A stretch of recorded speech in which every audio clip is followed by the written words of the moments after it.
we're looking forward to checking out this bike, which promises to be one of the best bang for buck 750 watt motors around. We've got the brand new Ride1Up Turris, which has got 27.5-inch tires by 2.4-inch wide tires, 750 watt motor, 100 millimeters of suspension travel, and hydraulic brakes.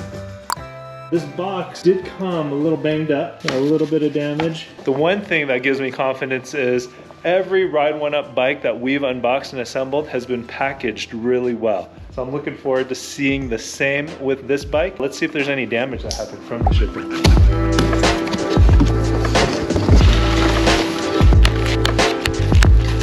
I think this is the beanie. I do love their beanies. The famous beanie. Great tools. This is one of my favorite things about Ride1Up is they give you quality tools. So we got some pedals. This is the first time I've seen them include some bike grease for the pedals. Reflectors, big instruction manual. So they've updated the packaging. It's really nice. The charger is a 54.6 volt charger with a 2 amp output. It's a 48 volt, 12.8 amp hour battery, so it should take you just a little bit under 6.5 hours to charge from empty to full. There's a little assembly required, but if you're intimidated by this, you can always just pay a bike shop $100 and put it together. Okay, we got the Turris all set up, and it is a good looking bike. It did require a little bit more assembly than some of the other bikes that we've assembled in the past, but they pass those savings on to you. Everything came in great condition. We didn't find any damage. There were no missing parts. Let's do a walkthrough from top to bottom. Starting with the cockpit, on the left side you have a throttle. The throttle works in pedal assist 0, which I love. There's 5 pedal assist levels. It's a grayscale display with a backlight. Pretty bare bones display. It tells you the information you need, nothing fancy. Zoom hydraulic brake levers, great cable management, a Shimano thumb shifter, which is unique. We've never seen this before on an e-bike. You have riser handlebars, a Ride1Up emblem in the front, 100 millimeter travel in the front suspension, a front light, metal fenders, which I love, and you have these adjustable arms, so if they ever get bent, you can extend the arms out so it doesn't rub against the tire. 27.5-inch by 2.4-inch wide Kenda brown wall tires. I love the way these tires look. They really accent the forest green color. 180 millimeter brake disc with Zoom hydraulic brakes. We have the battery stored in the bottom, which looks really sleek. It's really hard to tell that this is an e-bike just from first glance. Getting out the battery is really simple. You just put the key in, you hear that pop, and there's a latch that makes it pull out really easy. I love that there's plenty of clearance underneath this bike to pull out the battery. A lot of these bikes don't have enough clearance, and you'll end up scratching the frame or scratching the fenders. This is nice that there's plenty of clearance. This battery is a 48 volt, 12.8 amp hour battery, so it's 614.4 amp hours. To pop the battery into place, very simple. Just set it on the bottom, and it snaps right in. This seat is nice and comfy. You'll see this has got a lot of give on there, so I bet my butt will be happy. Another metal fender in the rear, 180 millimeter brake disc with Zoom hydraulic brakes. A Shimano Altus derailleur. A lot of these budget-friendly e-bikes come with the Shimano Tourney derailleur.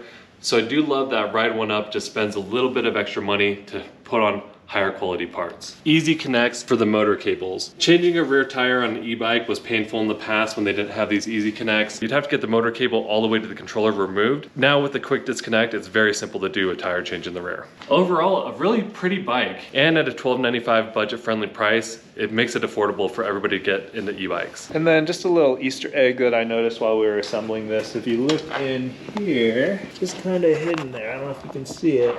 Little hidden message. So we're gonna go take our riding to the next level. We're gonna gear up and take it out for a test spin where we're gonna tell you guys what we love about it, what we hate about it, and who we think should get this bike. All right, beautiful day. It's not freezing for once here in Denver, Colorado, and we're having a good time enjoying this weather on this brand new bike, the Ride1Up Turris. We're gonna keep riding. Let's find a place to stop so we can talk about the things that we like about this bike. Gear 1 and going up this hill, that's not bad. So no pedal assist right now, right? Yeah, no pedal assist, and I'm going up the hill, and it's a little heavy, of course, because it's an e-bike, but not bad at all. It feels like a traditional bike. Yeah, one of our New Year's resolutions is to get a little bit more physically fit. In order to do that, Andrew likes to ride with the pedal assist off as much as he can. So he puts it on pedal assist 0, but whenever he gets stuck in a tight situation where he needs that extra power, that extra boost, he can still use the throttle on this bike. which is unlike a lot of e-bikes where you have to have the pedal assist on in order to be able to use the throttle. So a nice feature on this bike. Let's talk about the things that we like about the Turris. I love the beautiful paint job on this bike. The brown wall tires are sweet. They add a great accent to this trim that they have on here. The front suspension with the 100 millimeters of travel works well. I've never had issues with it bottoming out on me. The 750 watt motor is really powerful on this bike.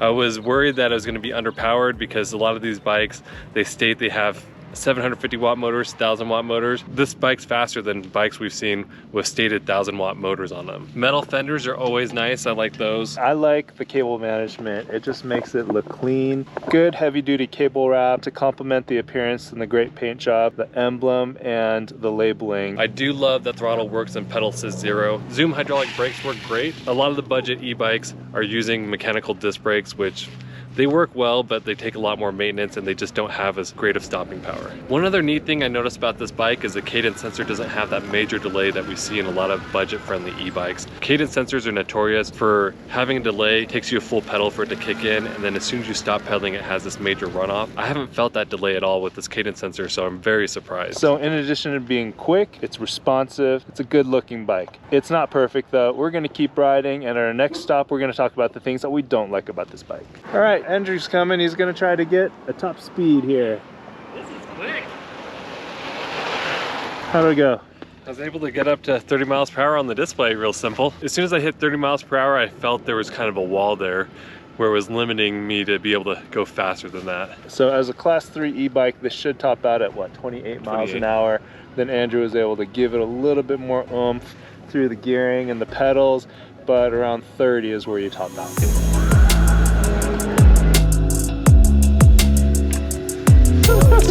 No product is perfect. The Ride1Up Turris is no exception. There are some things about it that we think could be improved.